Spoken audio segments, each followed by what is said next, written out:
So moving on to children and adolescents, we want to nurture a healthy relationship with food at this age. It's really important. Engage children in food selection at the market and grocery store. Cook with your kids. Kids love to pour and stir and chop and shake and blend and all of those things.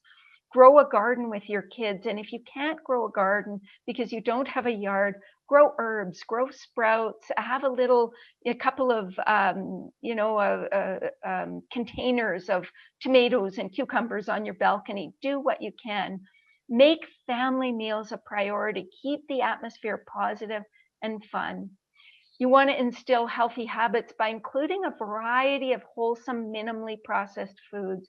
Avoid short order cooking. Limit highly processed fast foods and fried foods. Avoid sugar sweetened beverages. And do not be overly restrictive. Occasional treats are okay. And you want to make healthy versions of popular favorites when you can. Cookies, muffins, bars, popsicles, ice cream, sparkling drinks. You can do all of that in a healthy way. You want to limit exposure to less healthful choices such as candy and salty snacks, but don't absolutely forbid them. Being overly restrictive can result in food obsessions and an unhealthy relationship with food. And there are lots of challenges for children and older children and teens as well. And the concerns about overweight, underweight, eating disorders become magnified at this stage. Often children of this stage, especially teens, will skip breakfast or other meals. And as parents, there are a lot we can do to help them to avoid doing that. They don't always make healthy choices outside of the home. So that's another consideration. There are adjustments required for athletes as well. And for adolescents, acne can be an issue, and going plant-based can be very helpful in that regard. And for teens and adolescents, family meals matter. Family meals have more. This is from experts on this particular topic, but the findings are that family meals have more to do with positive adolescent outcomes than socioeconomic status, family structure, after school activities, tutors, church, any of those things. Family meals are hugely important. They help children perform better in school. They help them to eat more healthfully.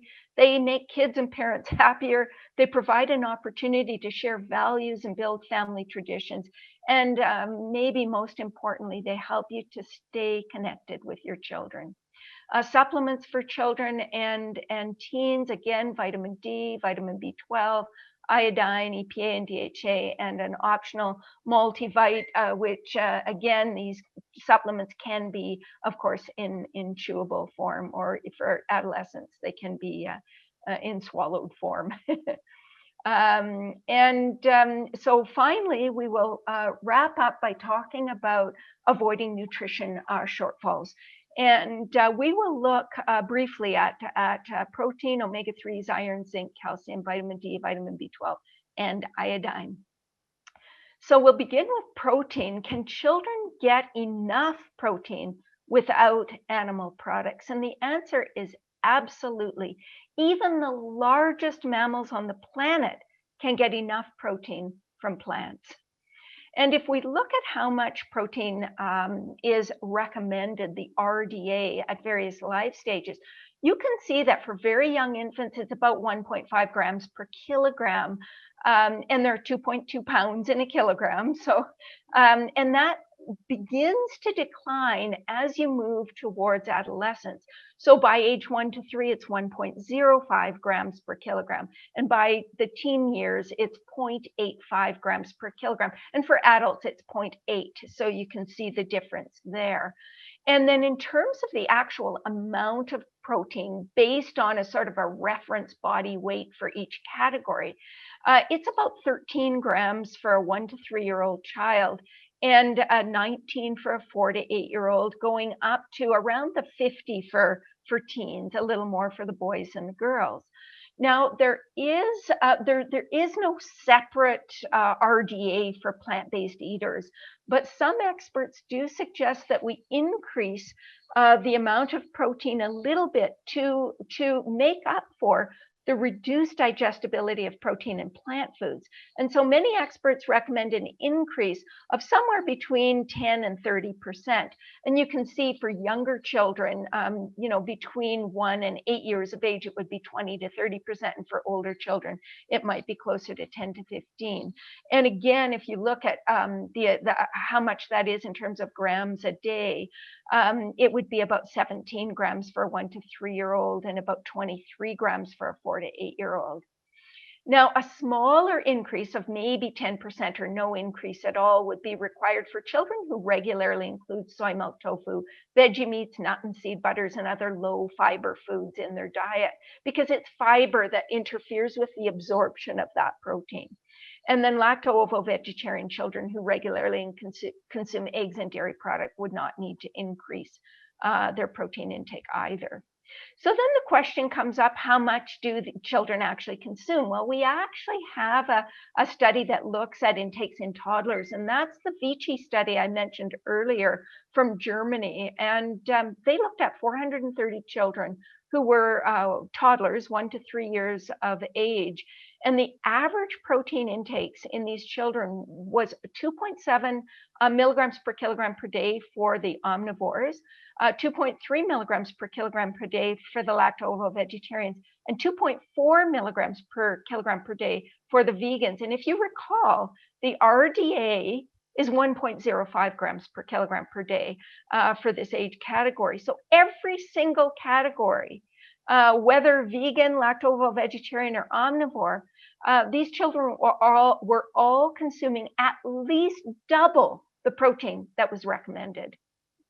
And you can see why when you look at the protein in foods. Recall that toddlers need 13 grams per day.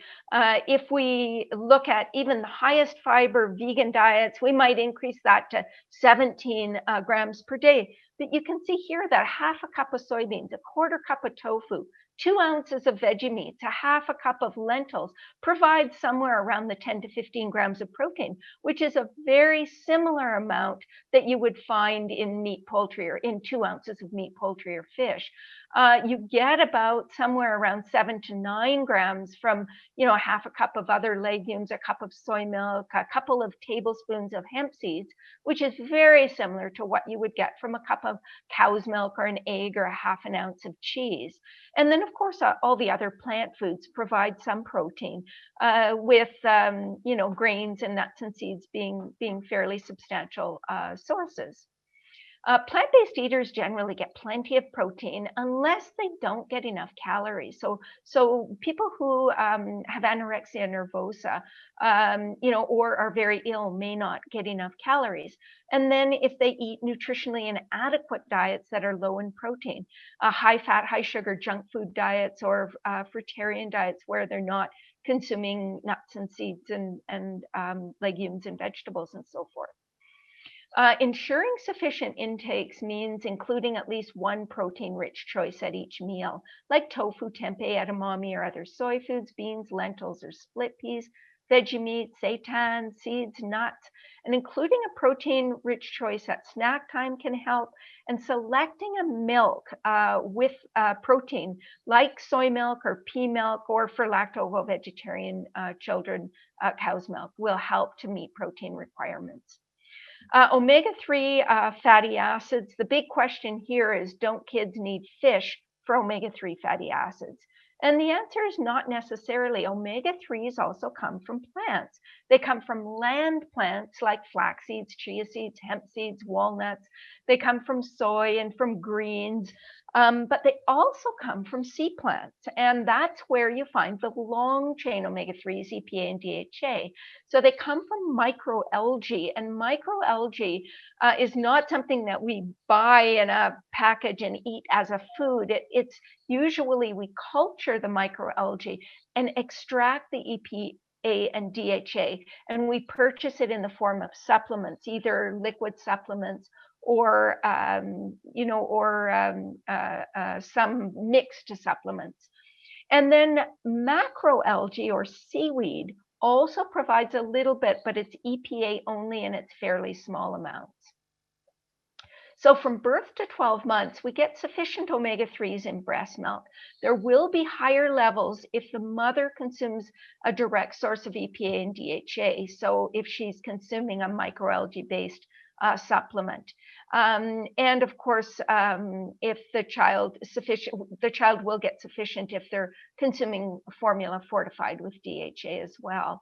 And so you can see the US adequate intakes in children 1 to 3 years of age. You're looking at about 0.7 grams of alpha-linolenic acid per day. But if the child doesn't get any EPA and DHA, I would double that to 1.4. So they have enough of the raw materials to convert the ALA or the plant omega-3 into the long chain omega-3s, EPA and DHA. And so if they do get EPA and DHA, I would suggest about 70 milligrams per day. And then you can see children 4 to 8 years old, you would look at either 1.8 grams of ALA or and or 0.9 grams of ALA plus 90 grams of EPA DHA. So you can do one or the other. You can either do the middle column for ALA, or you can do the US dietary guidelines for ALA, which assumes some intake of EPA and DHA. So you could do that plus some supplemental EPA and DHA. And so you can see for 9 to 13-year-olds, you're looking at about 100 milligrams of EPA DHA or about 2 grams of ALA. And for older children, it's closer to 2 to 3 grams of ALA, or around the 110 for girls and 160 for boys for the EPA DHA.